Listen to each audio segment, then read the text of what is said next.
We have so many exciting people in the LEX community. Get to know them here in our LEX Interview series. Hi Saima, nice to meet you in our LEX interview. Tell us something about yourself. What do you do at Deutsche Telekom? Hi, and nice to meet you as well, Isabel. I'm working within the Technology and Innovation Unit within Deutsche Telekom, and here I'm a part of the Technology Vendor Portfolio Management team, which means that we are responsible for our major technology vendors.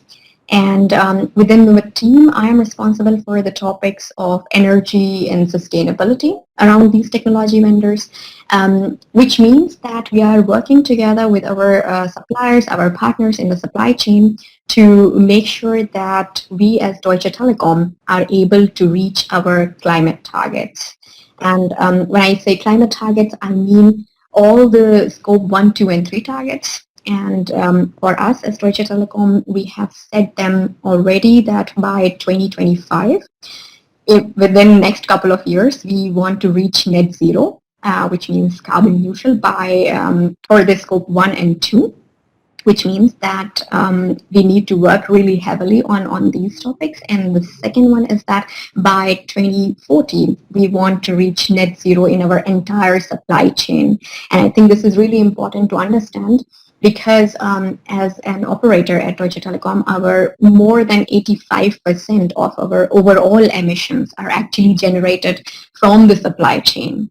And this is exactly the reason that if we do want to reach those targets which we have set ourselves to, which are really ambitious, we need the help from all of our supply chain partners to be on board on the same journey and help us to reach those goals. So this is basically what I'm involved in within the team and working constantly with our supply chain partners to make sure that we identify the best ways how we can reduce the emissions there.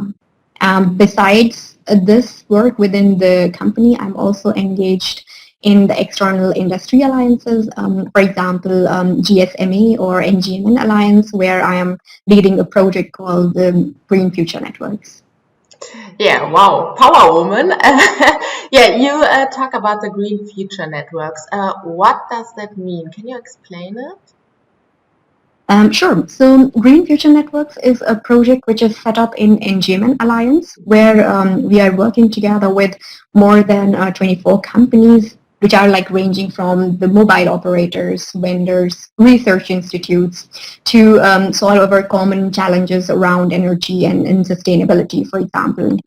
And last year, we had our first phase of Green Future Network, where we were publishing 4 papers. So we have already published 4 white papers on the topics related to the sustainability strategies for the operators or the eco-design of the network equipment. So for example, the radio units, base stations, and everything that goes into that direction, how to understand what is the best way to manufacture and how to package them, for example. All of those parts were covered.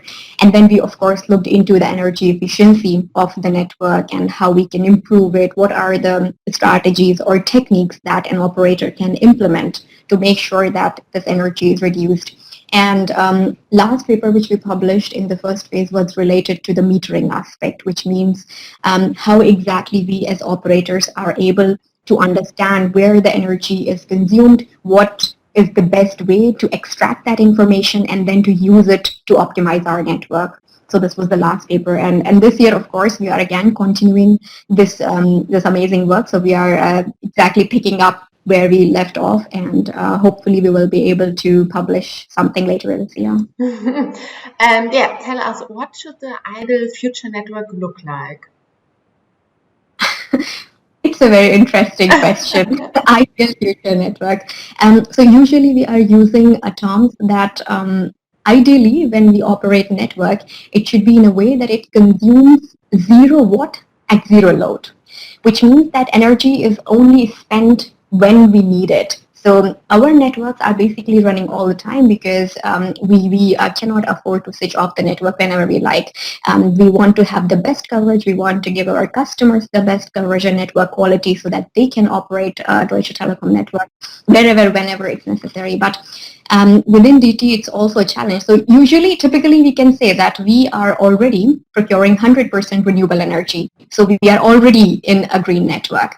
But we also need to understand that it's not enough to say we are using 100% renewable electricity, because we also need to look into the massive energy demand that we have. And it's not an easy task to carry more and more data per year. And of course, then we are also deploying more and more sites to deliver this amazing coverage within entire Europe and across Atlantic. So I would say that this path towards net zero and also having the zero consumption, 0 watt consumption at zero load is something we need to continue to work upon. We need to, of course, use more and more advanced technologies, maybe AI, to help us make sure that we are best utilizing the network and we are optimizing it in a way that our network is not consuming energy when it's not needed. So that would be basically something that we are looking forward. And this is from the energy consumption side. From the other side, if we look into, we also need to understand that the equipment that we are using in our mobile network, in our data centers, our base station, radio unit, antenna, server, anything that comes along should also be manufactured in a way that it's not causing a lot of emissions, which means that we also need to think about what our suppliers are doing there, how we can support, and what exactly we are buying from them to have a proper understanding of all of these things. So I would say that many different elements are there which needs to be covered to have that ideal green future network. But I think we are on the right way, and we are working together on this path. Very, very interesting. Thank you, Saima, for the interview, and also thank you that you are so active in the learning from experts community. It's a very important topic that you are working for. Thank you.